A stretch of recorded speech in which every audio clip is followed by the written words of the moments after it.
रात के 2:23 बज रहे हैं। अगर आप ये कहानी सुन रहे हैं तो एक काम कीजिए, अपने कमरे की लाइट्स बंद कर दीजिए, फ़ोन की ब्राइटनेस थोड़ा कम कर लीजिए और थोड़ा ध्यान से सुनिए, क्योंकि आज की कहानी सिर्फ डरावनी नहीं है। ये कहानी है उस अंधेरे की जो इंसान के दिमाग के अंदर छुपा होता है। 1994, कनाडा, स्विट्ज़रलैंड। एक ही हफ्ते के अंदर 53 लोग मर जाते हैं। लेकिन ये कोई सिंपल डेथ्स नहीं थी। कुछ बॉडीज सर्कल में मिली, कुछ के सिर पर प्लास्टिक बैग्स थे, कुछ के हाथ बंधे हुए थे, और सबसे अजीब बात, कुछ लोग मरने से पहले मुस्कुरा रहे थे, जैसे उन्हें डर नहीं लग रहा था, जैसे उन्हें पता था कि वो मर नहीं रहे। उन्होंने कहा था, हम मर नहीं रहे, हम ट्रांजिट कर रहे हैं। अब सोचिए, कोई इंसान अपनी मौत से पहले ये कैसे कह सकता है? इसका जवाब छुपा है एक इंसान के दिमाग में, जोसेफ डी मम्ब्रो। एक ऐसा इंसान जो बाहर से शांत लगता था, लेकिन अंदर वो एक दुनिया बना चुका था। एक ऐसी दुनिया जहां सच उसकी मर्जी से बदलता था। उसका असली ऑब्सेशन क्या था? Control.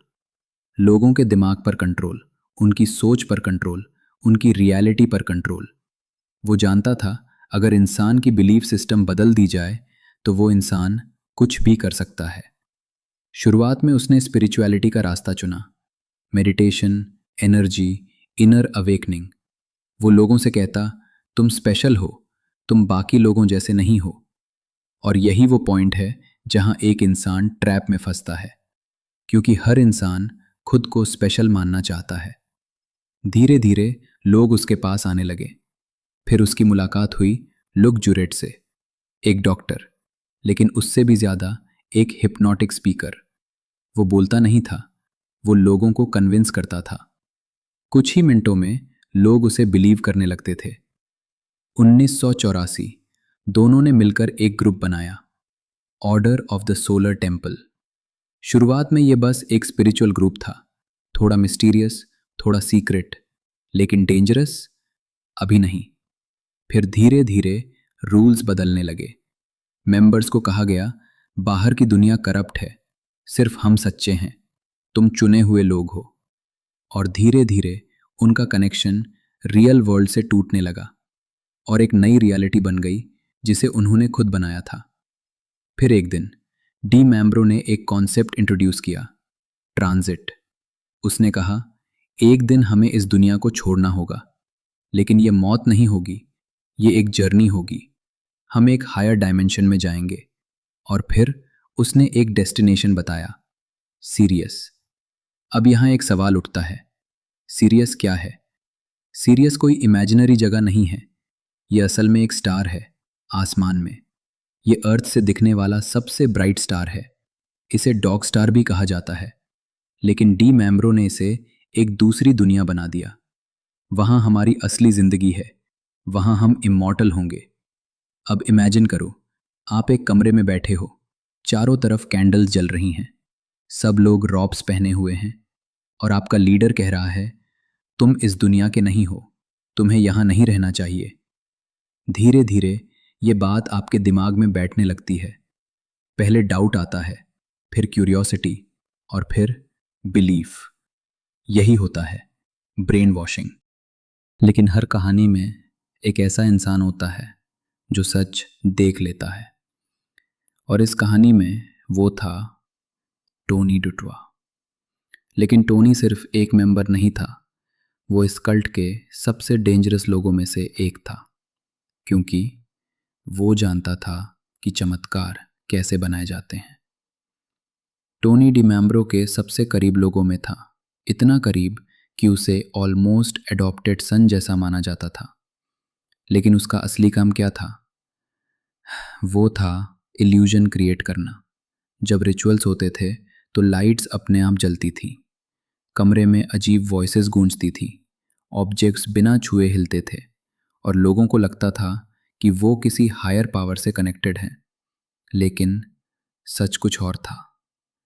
Hidden wires, projector, recorded voices, सब कुछ केयरफुली प्लान किया गया था ताकि लोगों को लगे ये सच है।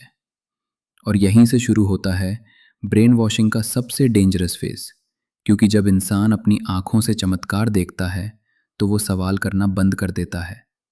और टोनी इस इल्यूजन का मास्टरमाइंड था, लेकिन धीरे धीरे कुछ बदलने लगा। 1991 के बाद टोनी को डाउट होने लगा। उसने देखा कि डिमैम्ब्रो लोगों को मैनिपुलेट कर रहा है, उनसे पैसे ले रहा है, उनकी रियलिटी बदल रहा है। और सबसे बड़ा सच, ये पावर्स फेक थी। टोनी ने यह बात कुछ लोगों को बताई भी, और यहीं उसने सबसे बड़ी गलती कर दी, क्योंकि कल्ट में ट्रूथ बोलना सबसे बड़ा क्राइम होता है। टोनी ग्रुप छोड़ देता है अपनी वाइफ निकी के साथ। वो एक नॉर्मल लाइफ जीना चाहता था, शांति, फ्रीडम, रियल दुनिया। लेकिन वो ये भूल गया कि कल्ट से निकलना इतना आसान नहीं होता। टोनी सिर्फ एक मेंबर नहीं था, वो एक थ्रेट था, क्योंकि वो एक्सपोज कर सकता था पूरे इल्यूजन को, पूरे सिस्टम को, पूरे भगवान को। और दूसरी तरफ डिमैम्ब्रो पहले से अनस्टेबल हो चुका था। वो पैरानॉइड हो रहा था। उसे लगने लगा था कि दुनिया उसके खिलाफ है, कि लोग उसे डिस्ट्रॉय करना चाहते हैं। और सबसे डेंजरस, वो अपनी ही बिलीव्स में खो चुका था।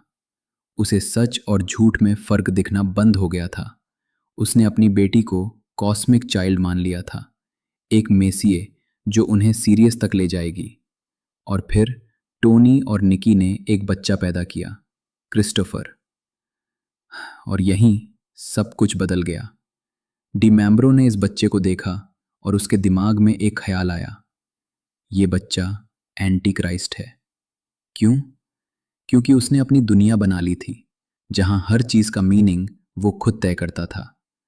टोनी ने उसकी बात नहीं मानी, निकी ने उसकी बात नहीं मानी।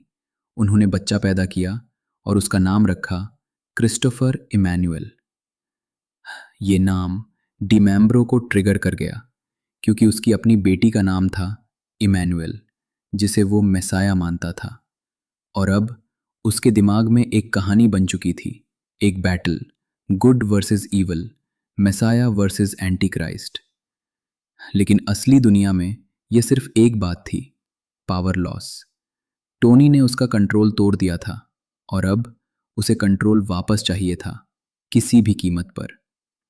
30 सितंबर 1994, कनाडा, एक शांत जगह, मोरिन हाइट्स, जहां कुछ खास नहीं होता।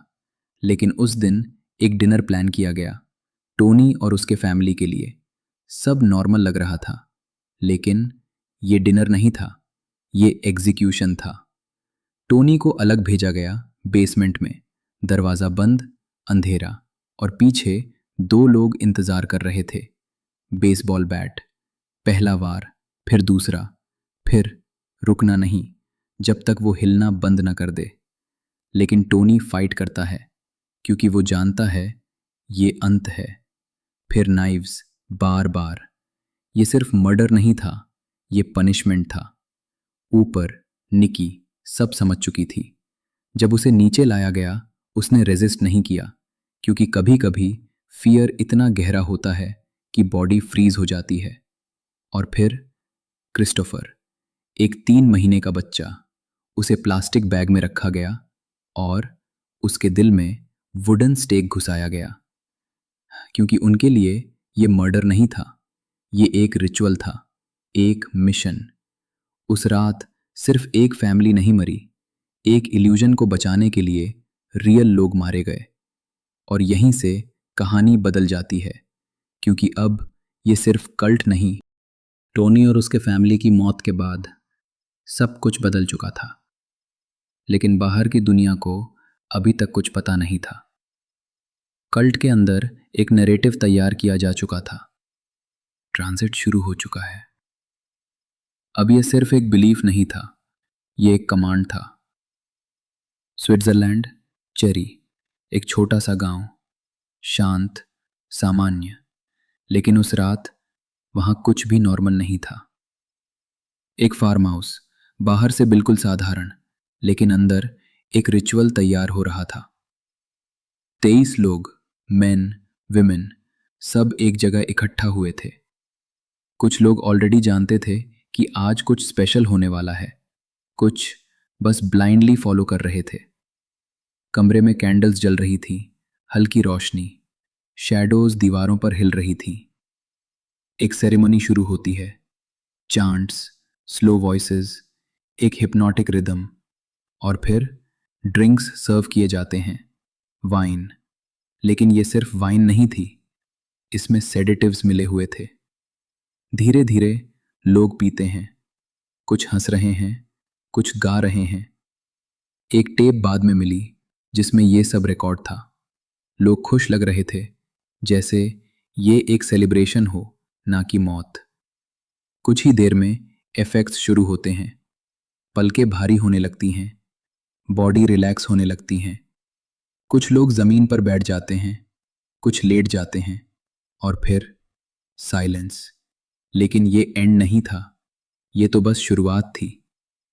जब ज्यादातर लोग बेहोश हो चुके थे, तभी कुछ लोग जो फुल्ली अवेयर थे उठते हैं। उनके हाथों में गन्स थी, और फिर पहला शॉट, एक बॉडी, फिर दूसरा, फिर तीसरा। एक एक करके उन लोगों को जो अभी जिंदा थे सिर में गोली मारी गई। कुछ लोग अधहोश में थे, उन्होंने रेजिस्ट करने की कोशिश की, लेकिन उनकी बॉडी उनका साथ नहीं दे रही थी। इमेजिन करो, तुम्हें पता है कि कुछ गलत हो रहा है, लेकिन तुम हिल नहीं सकते, भाग नहीं सकते, चिल्ला नहीं सकते। और फिर अंधेरा। कुछ ही मिनटों में 23 लोग मर चुके थे। लेकिन सबसे डिस्टर्बिंग बात मौत नहीं थी, बल्कि उसके बाद जो हुआ। बॉडीज को रैंडमली नहीं छोड़ा गया, उन्हें अरेंज किया गया केयरफुली, एक परफेक्ट सर्कल में, जैसे वो सो रहे हों, जैसे वो किसी सेरेमनी का हिस्सा हों। कुछ बॉडीज के पास सिंबल्स रखे गए, रोब्स, रिचुअल ऑब्जेक्ट्स। ये कोई केओस नहीं था, ये प्लैंड था। हर पोजीशन, हर डिटेल पहले से तय थी। ये मर्डर सीन नहीं था, ये एक मैसेज था। और मैसेज क्या था? हम जा चुके हैं। लेकिन सच? ये लोग कहीं नहीं गए थे, उन्हें ले जाया गया था, फोर्सफुली। और सबसे खतरनाक बात, ये सब करने वाले खुद को किलर नहीं मान रहे थे, वो खुद को गाइड मान रहे थे। उनके लिए ये मर्डर नहीं था, ये ट्रांजिशन था। और यहीं स्टोरी एक और लेवल पर पहुंचती है, क्योंकि अब ये क्लियर था, कुछ लोग मरने के लिए रेडी थे और कुछ उन्हें मारने के लिए। लेकिन ये एंड नहीं था, ये तो बस पहला एक्ट था। क्योंकि कुछ ही घंटों बाद एक और जगह एक और रिचुअल शुरू होने वाला था, और इस बार कोई भी बचने वाला नहीं था। चेरी में जो हुआ वो सिर्फ शुरुआत थी, क्योंकि असली रिचुअल अभी बाकी था। स्विट्जरलैंड, सालवान, एक और शांत जगह पहाड़ों के बीच, जहां लोग छुट्टियां मनाने आते हैं। लेकिन उस रात वहां लोग मरने वाले थे। एक शैले, लकड़ी का घर, बाहर से वॉर्म, अंदर से मौत का इंतजार। 25 लोग, मेन, विमेन, बच्चे। इस बार सब कुछ अलग था। यहाँ पैनिक नहीं था, कोई रेजिस्टेंस नहीं, कोई कंफ्यूजन नहीं, क्योंकि इस बार लोग जानते थे कि क्या होने वाला है। और सबसे डिस्टर्बिंग बात, उन्होंने इसे एक्सेप्ट कर लिया था। कमरे में सब बैठे थे, शांत, ऑलमोस्ट पीसफुल, जैसे कोई मेडिटेशन सेशन चल रहा हो। डिमेम्ब्रो, लुकजोरे दोनों वहीं थे, लीडर्स, गाइड्स। और इस बार वो भाग नहीं रहे थे, वो भी शामिल थे। सेरेमनी शुरू होती है, धीमी आवाजें, कुछ प्रेयर्स, कुछ आखिरी शब्द। हम जा रहे हैं, एक बेहतर जगह, एक हायर डायमेंशन। इमेजिन करो, तुम एक कमरे में बैठे हो, तुम्हारे आसपास वो लोग हैं जिन पर तुम भरोसा करते हो, और वो कह रहे हैं डरो मत, ये अंत नहीं है। धीरे धीरे प्रोसेस शुरू होता है। इस बार गन्स नहीं थी, इस बार पॉइजन इंजेक्शंस थे। एक एक करके लोगों को इंजेक्ट किया गया। कुछ ने खुद अपने आप को इंजेक्ट किया, कुछ को हेल्प दी गई। और फिर वेट। पहले बॉडी रिलैक्स होती है, फिर सांस धीमी, फिर साइलेंस, कोई स्ट्रगल नहीं, कोई चीख नहीं, बस धीरे धीरे सब खत्म हो गया। लेकिन यहाँ हॉरर खत्म नहीं होता, क्योंकि ये सवाल उठता है, क्या ये लोग सच में मरना चाहते थे या उन्हें ऐसा महसूस कराया गया? ब्रेन वॉशिंग का फाइनल स्टेज यही होता है, जब इंसान अपने डिस्ट्रॉय होने को भी चॉइस समझने लगता है। डिमैम्ब्रो, जुरे दोनों भी वहीं थे, उन्होंने भी वही किया। ट्रांजिट, तो क्या वो झूठ बोल रहे थे या वो खुद भी इस इल्यूजन में खो चुके थे? क्योंकि जब कोई इंसान इतना पावर पा लेता है कि वो दूसरों की रियलिटी कंट्रोल कर सके, तो कभी कभी वो अपनी ही रियलिटी खो देता है और उसे पता भी नहीं चलता। कुछ बॉडीज बाद में जली हुई मिली, जैसे किसी ने सब कुछ इरेज करने की कोशिश की हो, एविडेंस, आइडेंटिटी, ट्रूथ। लेकिन कुछ चीज़ें जलाने से भी खत्म नहीं होती, जैसे सवाल, क्योंकि उस रात 25 लोग मरे, लेकिन साथ में एक और चीज़ भी मर गई, उनकी रियलिटी। और अब सिर्फ एक चीज़ बची थी, इन्वेस्टिगेशन। और जो सामने आने वाला था वो शायद इन मौतों से भी ज़्यादा डरावना था। सलमान के बाद सब खत्म हो जाना चाहिए था, लेकिन असल कहानी अब शुरू हुई। कनाडा, स्विट्ज़रलैंड, पुलिस इन्वेस्टिगेशन शुरू होती है। पहली डिस्कवरी, बॉडीज़, बहुत सारी बॉडीज़। लेकिन ये नॉर्मल क्राइम सीन नहीं था, कुछ तो बहुत गलत था। कनाडा में बेसमेंट के अंदर डुटुआ फैमिली, टोनी, निकी और क्रिस्टोफर। स्विट्ज़रलैंड में चेरी, सलवान। हाउसेस सील किए गए, फॉरेंसिक टीम्स अंदर गईं और जो उन्होंने देखा वो डिस्टर्बिंग था। Hidden rooms, secret passage, ritual chambers, जैसे ये घर नहीं, एक सिस्टम था। चेरी में एक हिडन डोर के पीछे 23 बॉडीज, परफेक्ट फॉर्मेशन में, जैसे कोई सो रहा हो। द सलवान में बॉडीज जली हुई थी, कुछ इतनी बैडली बर्न्ड कि पहचान मुश्किल थी, लेकिन डीएनए से कंफर्म हुआ डिमैम्ब्रो, लुक्जोरे दोनों डेड थे।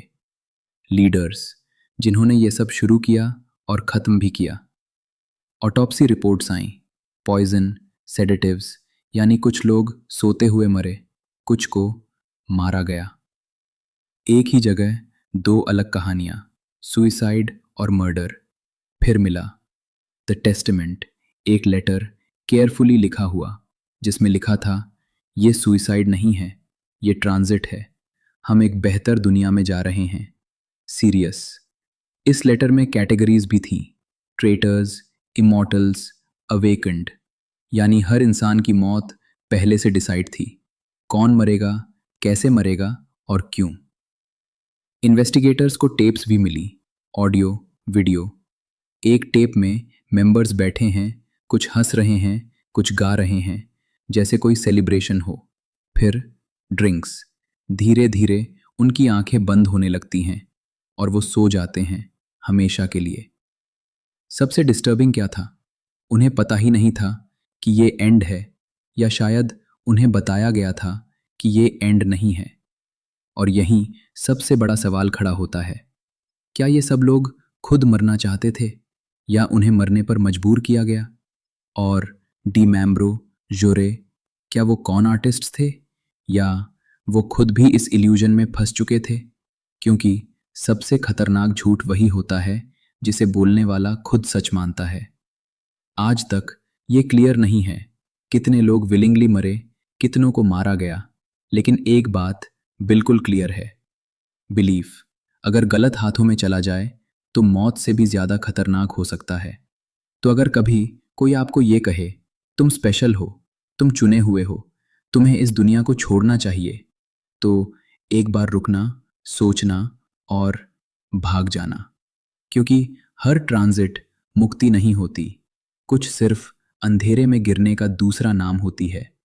और याद रखिए, आज रात अगर आप अकेले हैं और आपको कोई आवाज़ बुलाए आपका नाम लेकर, चलो अब जाने का समय हो गया है, तो पीछे मुड़कर मत देखना, क्योंकि शायद वो इंसान नहीं होगा। अगर आपको ये कहानी पसंद आई तो वीडियो को लाइक करें और कहानी एक्स को सब्सक्राइब करना मत भूलिए, क्योंकि यहाँ हर हफ्ते मिलती हैं ऐसी सच्ची कहानियाँ जो आपको सोचने पर मजबूर कर दें।